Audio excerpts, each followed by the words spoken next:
তারেক জিয়া নিজে এখনো বিএনপি নেতা ফজলুর রহমানের পক্ষে। অবাক হচ্ছেন? হ্যাঁ, অবাক হন, এটাই সত্য। তারেক জিয়া নিজে ফজলুর রহমানকে বাঁচানোর নানান ফন্দি ফিকির খুঁজছে এবং ফজলুর রহমানকে নর্মালাইজ করার চেষ্টা করছে তারেক রহমান হিমসেলফ। এবং এতদিন যা দেখেছেন, ফজলুর রহমান যা বলেছে যে 5 আগস্ট মুক্তিযুদ্ধের চেতনা পরাজিত হয়েছে, 5 আগস্ট ঘটিয়েছে কালো শক্তি, এগুলো সব তারেক রহমানের ডেলিভারি। শোকজ দিয়েছে জুতা পিটার ভয়ে, কিন্তু বাঁচানোর চেষ্টা করছে। আপনারা দেখছেন যে শোকজের পর কিছুক্ষণ, শোকজ আমি আগেও বলেছি যে ডাকসু নির্বাচন না হলে এই শোকজের ঘটনা ঘটতো না। এই ফজলুর রহমানকে নিয়ে তারেক রহমান যা চেয়েছে সেটাই তো হয়েছে। কি?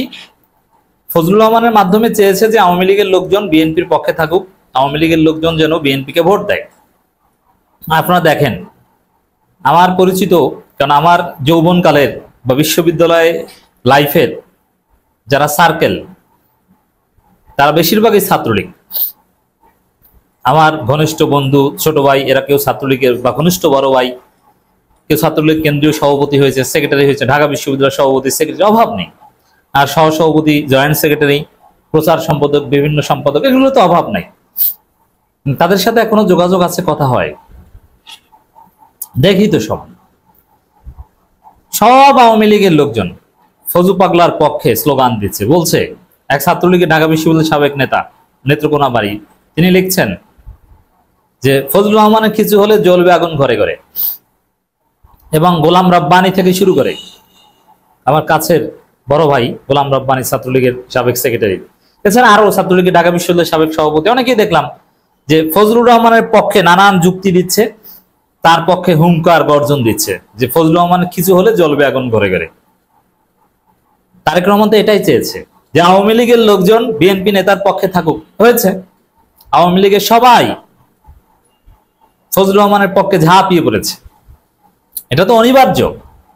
ফজলুর রহমান তো আওয়ামী লীগ, বিএনপি তার সাইনবোর্ড। এখন তারেক রহমান যদি বিএনপির নমিনেশন দিয়ে আওয়ামী লীগের ভোট পায়, এটাই তো চায়। এই জন্য এই যে শোকজ, ওটা ডাকসু নির্বাচনে ভয় দিয়েছিল, কিন্তু পরবর্তীতে আবার পরিস্থিতি ঘোরানোর চেষ্টা করছে, 24 ঘন্টা সময় বাড়িয়ে দিয়েছে। এবং শোকজের কি জবাব দিবে ওটাও তারেক রহমান লিখে দিবে, তারেক রহমানের পিএস লিখে দিবে, ওই মাহাদি আমিনের লিখে দিবে, ওটা আমরা জানি। এখন তারেক রহমানের নির্দেশ ছাড়া বিএনপির গাছের পাতাও নড়ে না, এটা সবাই জানেন। তারেক রহমানের নির্দেশ ছাড়া ফজলুর রহমান এটা বলে নাই। এখন বহিষ্কার করলে ফজলু যদি আবার সব বলে দেয়, এই ভয় আছে। এজন্য দেখেন যে শোকজের সময় 24 ঘন্টা বাড়ানোর পরপরই বিএনপির লোকজন ফজলুর রহমানের পক্ষে বলা শুরু করেছে। প্রথমে ঢাকা বিশ্ববিদ্যালয় ডাকসুর ভিপি প্রার্থী সহ বেশ কয়েকজন দেখলাম যে ফজলু পাগলার বিরুদ্ধে বলেছে যে না, ছাড় দেওয়া হবে না। এরপরে আবার ছাত্রদল, বিএনপি বা আমার ফ্রেন্ড সার্কেল যারা আছে তাদের সবাইকে দেখলাম যে না, বীর মুক্তিযোদ্ধা ফজলুর রহমানের বিরুদ্ধে ষড়যন্ত্র মেনে নেওয়া হবে না। বিএনপি শোকজ দিয়েছে, এতে কিছু আসে যায় না, তারা ফজলুর রহমানের পক্ষে। এমনকি বিরানী সাহেব কেন শোকজ করেছে বিএনপি, এর বিরোধিতা করেছে। আপনি কি মনে করেন বিরানী সাহেবরা তারেক রহমানের কনসার্ন ছাড়া কিছু বলে লেখে না?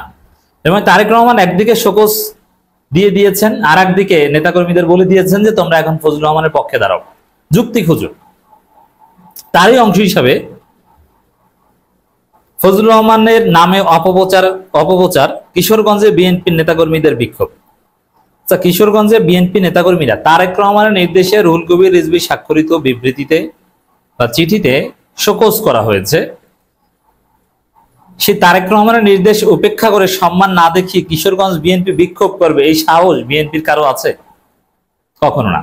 তাহলে কিশোরগঞ্জে বিএনপির নেতাকর্মীরা যে ফজলুর রহমানের পক্ষে মিছিল করেছে, যেখানে ফজলুর রহমানকে এই জাতি জুতা মারে, তরুণ প্রজন্ম জুতা মারে, তার মুখে প্রস্রাব করে, তার বাসার সামনে ঘুরে তার গ্রেপ্তারের দাবি করছে, ওই সময়ে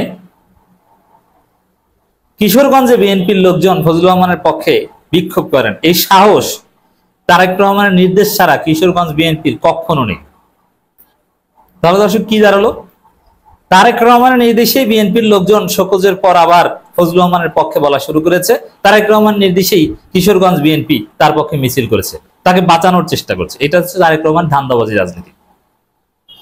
তাহলে দিন শেষে কি দাঁড়ালো? ইকুয়েশন কি? ইকুয়েশন হচ্ছে এই ফজলুর রহমানদের পক্ষে তারেক রহমান, আমরা এর কঠিন প্রতিবাদ জানিয়ে রাখলাম যে তারেক রহমান শেষ পর্যন্ত 5 আগস্টের বিরুদ্ধে দাঁড়ালো। 5 আগস্ট মুক্তিযুদ্ধের চেতনা পরাজিত হয়েছে বলে তারেক রহমানরা মনে করেন 5 আগস্ট ঘটিয়েছে কালো শক্তি। এটা মনে করা স্বাভাবিক, কারণ বিএনপিদের সাথে জড়িত ছিল না। 5 আগস্টে বিএনপির কোনো স্টেক নাই। বিএনপি স্পষ্ট বলেছিল 20 জুলাই যে আমরা এই মুহূর্তে সরকার পতন নিয়ে ভাবছি না। এরপরে আবার বলেছিল কোটা সংস্কার আন্দোলনের সাথে বিএনপি জড়িত নয়। অতএব এই 5 আগস্টকে তো অপেক্ষা করবি। দান্দাবাজি করে চাপার জোরে কতদিন আর ক্রেডিট দাবি করতে পারে, মাস্টার মাইন্ড দাবি করতে পারে? যেই দেখছেন এইসব চাপাবাজি তরুণ প্রজন্ম খায় না, বিএনপির ক্রেডিট কেউ বিশ্বাস করে না, এখন 5 আগস্টকেই তারা প্রতিপক্ষ বানিয়েছে। লিখে রাখেন, বিএনপির এই ষড়যন্ত্র, তারেক রহমানের এই ষড়যন্ত্র, ফজু পাগলাদের এই ষড়যন্ত্র, এটা ভারতীয় প্রেসক্রিপশনে। এটা যদি আপনারা ঠেকিয়ে দিতে না পারেন, এর মানে তারেক এই ফজু পাগলাকে যদি জয় বাংলা করে দিতে না পারেন, ফজু পাগলাকে যদি আপনি উচিত শিক্ষা দিতে না পারেন, ফজু পাগলাকে শাস্তি দেওয়া থেকে যদি আপনারা পিছু হটেন, অদূর ভবিষ্যতে পুলিশ হত্যার দায়ে, জুলাই বিপ্লবের দায়ে অনেক লোকের ফাঁসি হবে বাংলাদেশে। লিখে রাখেন, সবার আগে ফাঁসি হবে শিবিরের ছেলেদের। এরপরে আব্দুল কাদের, নাহিদ, হাসনাত আব্দুল্লাহ এরাও বাঁচতে পারে না, ওদেরও ফাঁসি হবে, ওদেরকে গ্রেপ্তার করা হবে। বিএনপি ক্ষমতা আসলেই সেই প্রসেস শুরু হবে যে না, পুলিশ হত্যার মামলা অ্যাটলিস্ট এটা বাদ দেওয়া যাবে না, কারা কারা পুলিশ হত্যা করেছে গ্রেপ্তার করো। এমনকি বিএনপি তাদের নিজেদের কিছু লোকজনকে গ্রেপ্তার করবে। তারপরও এই পুলিশ হত্যা বা এগুলোকে ইস্যু করে 5 আগস্ট বিপ্লবীদের, জুলাই বিপ্লবীদের বিএনপি মামলায় ভোগান্তির সম্মুখীন করবেই। তো দর্শক, আপনার অবাক হলেও ঘটনা এটাই সত্য। এর জন্য তারেক রহমান, ফজলুর রহমান এরা একই। এখন আমি আপনি যদি প্রতিবাদ জারি রাখতে পারি, বেশি বেশি জুতা পেটা করতে পারি, তাহলে হয়তোবা তারেক রহমান বাধ্য হবে ফজু পাগলাকে বিসর্জন দিতে। কিন্তু এখন পর্যন্ত তারেক রহমান বিএনপি ফজু পাগলার পক্ষে। আমি স্পষ্ট দেখছি, আপনি কমেন্ট গুলো দেখেন, বিএনপি নেতারা একযোগে ফজু পাগলাকে ডিফেন্ড করছে, না এটাই ঠিক, এখন তারা মুক্তিযুদ্ধের চেতনার কথা বলছে। একজন বীর মুক্তিযুদ্ধ মুরব্বী মানুষ ভুল কথা বললেও তার সম্পর্কে এরকম কথা মেনে নেওয়া যায় না, এইটাও বলছে কেউ কেউ। এগুলো সব লন্ডন থেকে নির্দেশনায় বলছে। এরকম ক্রিয়েটিভ কথা বলার এলএম বিএনপি ছাত্র দলের কারো আছে? এগুলো তো মাথা মোটা। এগুলো সব লন্ডনের নির্দেশনায় বলছে। এই যে নানান ন্যারেটিভ দেখছেন ফজলুর রহমানের পক্ষে, এবং এখন বক্তব্য সব জামাত ইসলামের বিরুদ্ধে। এনসিপি কে আপাতত প্রতিপক্ষ বানাতে চায় না। এইটাই যে আমি যা বলেছি জামাতের বিরুদ্ধে, এনসিপি, 5 আগস্ট বিপ্লব, জুলাই বিপ্লব এগুলো আমাদের প্রতিপক্ষ না। ওই জামাত বিরোধিতার মধ্য দিয়েই আপনাকে এক পর্যায়ে সমস্ত বিপ্লবীদের শাস্তির আওতায় আনার চেষ্টা করা হবে। যেরকম হাসিনা টোটাল আন্দোলনকে জামাত শিবির ট্যাগ দিয়ে, এমনকি জামাত শিবির নিষিদ্ধ করে বাঁচার চেষ্টা করেছিল, ওইরকম বিএনপিও প্রথমে এই ফজলুর রহমানরাও বলবে যে আমি তো জামাত শিবিরের বিরুদ্ধে বলেছি, এরপরে যখনই ক্ষমতা পাবে তখনই হাসনাত আব্দুল্লাহদের ধরে ফাঁসি দেবে। এই হচ্ছে দেশের পরিস্থিতি দর্শক। এর জন্য আমাদের আহ্বান স্পষ্ট যে ফজু পাগলার ক্ষেত্রে কোনো ছাড় নেই। বিএনপি যদি ফজু পাগলাকে চূড়ান্তভাবে বহিষ্কার করতে না পারে, আর বহিষ্কার করার পর জনগণ রাস্তাঘাটে লাথি গুঁতা দিবে, সেটা ভিন্ন কথা। এর দায় তারেক রহমানকে নিতে হবে, বিএনপিকে নিতে হবে, কোনো নাটক চলবে না।